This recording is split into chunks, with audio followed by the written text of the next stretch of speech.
loving the fact that we've got Reverend Sophie. Good morning, Reverend Sophie. Morning, everybody. It's so lovely to be here. It's such a beautiful day outside. It's gorgeous, absolutely gorgeous. It's great. I'm excited about today. I've got a wedding this morning as well. There's so many things to be grateful for today. So many things to be grateful for today. Oh, I love it. In fact, we've had some gratitude sent in to us, actually. Rebecca Singh, my awesome son, she's grateful for, even though he can push the buttons. But there's a wonderful picture of him playing out on the water.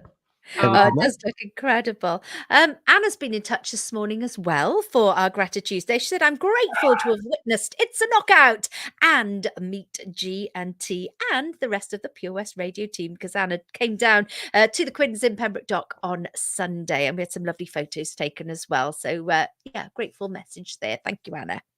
And Rachel from Pembroke, she's been in touch. She's on her last Birmingham trip till October this morning, back on Thursday. Grateful for being able to enjoy our beaches all year round, and fingers crossed for some nice sunny weather this weekend. And well, we've got a lovely beach-inspired song to be playing for Rachel in just a moment. And well, you mentioned the nice weather today here, Reverend Sophie. I imagine that you've had some nice weather around you as well.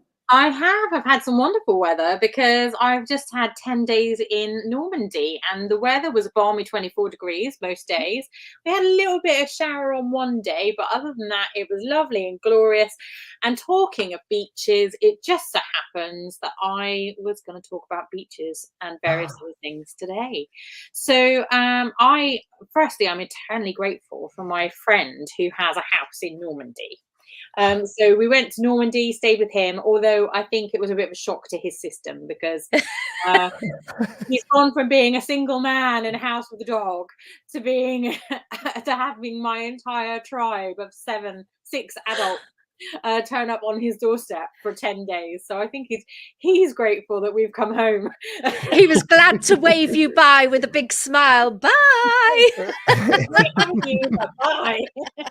So I think I was eternally grateful for that because, of course, you know, holidays are expensive, aren't they? And especially when you've got as many people as I have, it's a really tough thing. So to be able to hop on the old Eurostar and for fairly little money in comparison to flights and ferries and that sort of thing, and to be able to drive to his house in our own cars, so we've got the freedom to go out and do all of those sorts of things, but also, you know, fairly close to many things as well. It was an absolute joy. So I feel very blessed to have a friend who has a house in Normandy, and we just did some wonderful things whilst we were there. So we went to Mont Saint Michel, which is just a absolutely glorious. Have you seen it, Tom?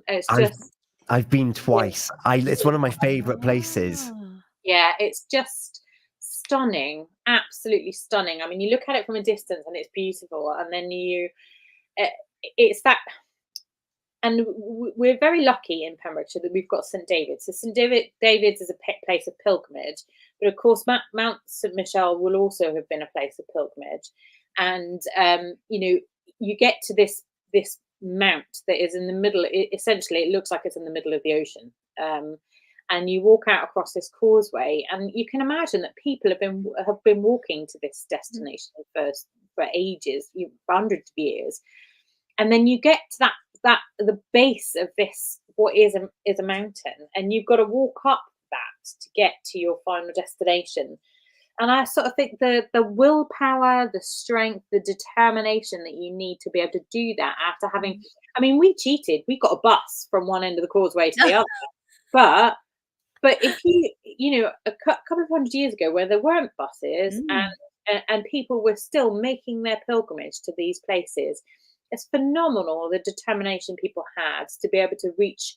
And whether or not you have a faith, there is this definite kind of journey that you go on in life, and a pilgrimage is kind of a distilling of that, and it kind of it allows you to think and reflect and to really dig deep into who you are as a person, spiritually and physically and emotionally, and that all comes together.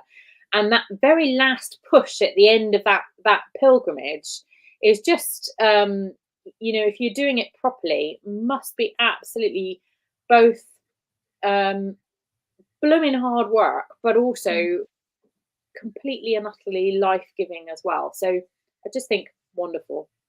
I've just seen Anna King put up a message saying happy birthday to the Queen. We are grateful for you, Gina. Is it your birthday today, Gina? Yay!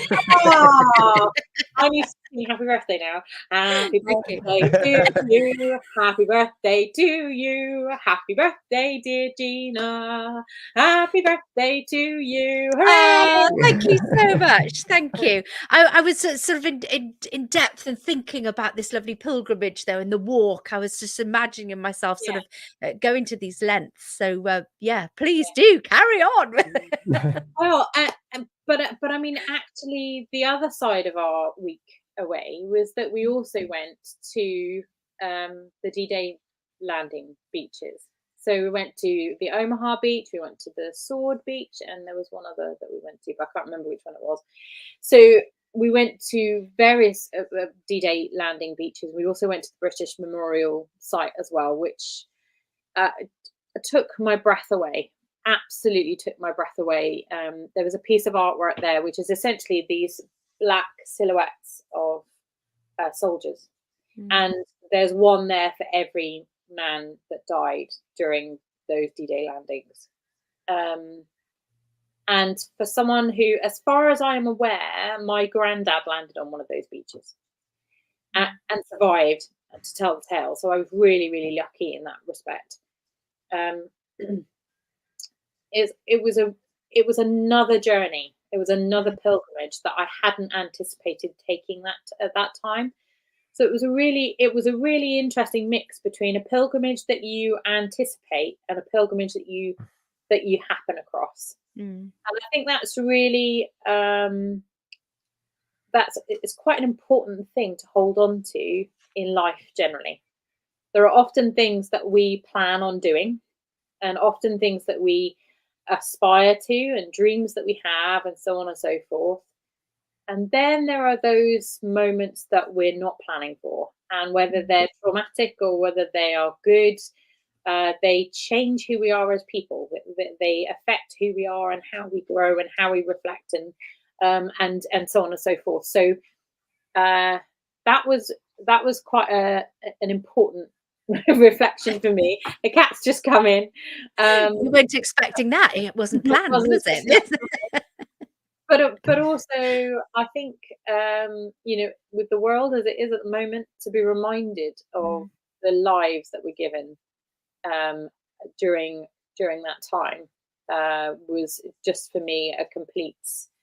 It really was. It's not a shock to that it's a powerful thing, isn't it? But to have a piece of artwork that is so emotive, I hadn't really reckoned on that. And I think also the world is in a lot of conflict at the moment, and I think we need to be reminded of those lives that are being given on a regular basis to look after our liberty and our freedom.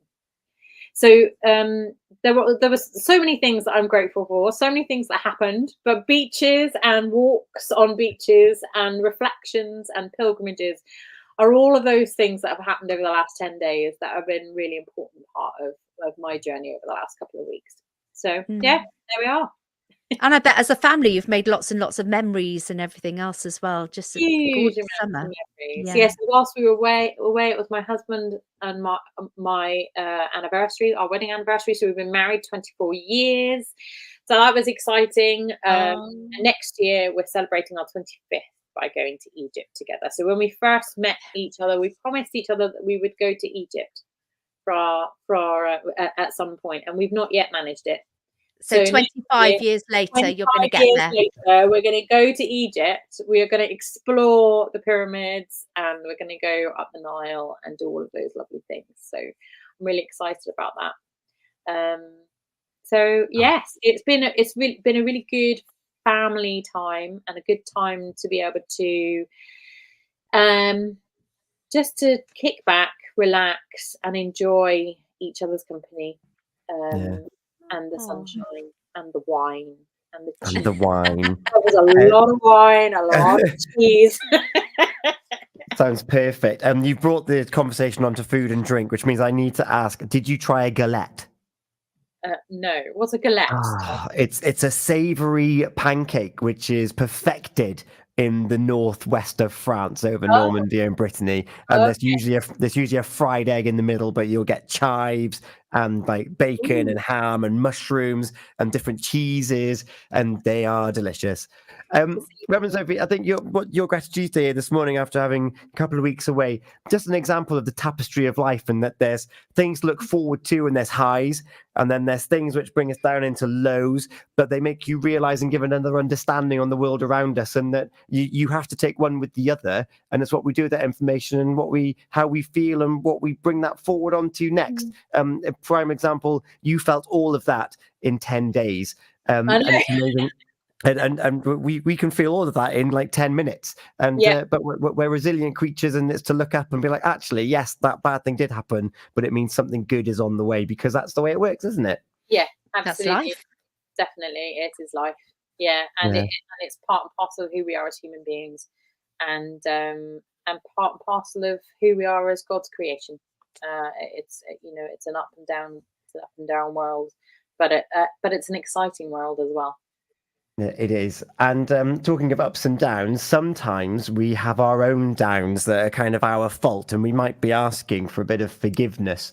If someone is feeling like they're guilty that they may have changed their hairdresser, as we had a couple of weeks ago, Confessions is back on Thursday. Are you back on Thursday as well? I'm back on Thursday with my confessions. Yes, I'm really looking forward to it. I don't know if we've got any confessions in, but I think I probably discovered one of my own if we need to share. So Thursday. Need to share. Love that. Gina, well, we had advice being sought last Thursday, so I wonder if they've taken on the advice. I can't remember the detail off the top of my head. Gina, do you remember? Wasn't it about hair? Oh, your microphone's going. Oh, I was going to say about hairdressers. No, that was the week before. That was the week Oh, before. it's about coffee. It was. Coffee. Oh, that's interesting. Yeah. So if you've got a dilemma and you're worried about hurting someone, you're looking for a bit of advice, or maybe you've done something and you're worried that you've hurt someone, use the Council of the Breakfast Show and Alive and Kicking. We're going to be here on Thursday morning at 8 a.m. to hear your confession and hopefully provide you with the hallelujah chorus of forgiveness. And one of my children needs to ask for forgiveness. Oh, really? So yes, so we have one of those. I treated us and bought us one of those Tassimo coffee machines. Oh yes. Mm-hmm. And you get the latte packs, which comes with a milk pod, and it comes with a coffee pod. And somebody has used one more milk pod than they have coffee. It means there is a coffee pod without any milk. Oh, that I can come round then, because I'll have it black. Okay. If that's waiting for me on my birthday, I'll be round in a mo. Come round. Solutions all the time over here. Solutions. It's 21 minutes past 9 o'clock. Reverend Sophie, thank you so much. Have a wonderful day in the sunshine with the wonderful couple. And we're sending our love on this Grati-Tuesday. And we look forward to seeing you on Thursday morning, where we'll find out more about Alive and Kicking on Sunday, where you'll be reunited again with Father Neil. Indeed, I miss him lots. We started off talking about some of the messages we'd had in for Grati-Tuesday. Rachel was one such person. She's on the road for the last time until October. Zach Brown Band is on the way. And also, you've only got 8.5 minutes for your unscramble entry to get involved. We're meeting the Penguins, G. Yes, we are. What's the name of the penguin we're going to see today? Last chance over on our Facebook page, Pure West Radio. Thank you, Sophie. Bye, everyone. Pour me another one. Make it a strong one. We're gonna have some. Here's some of the songs that we got coming up. I forgot I put this in. There you go. We got that coming up. And from Usher as well.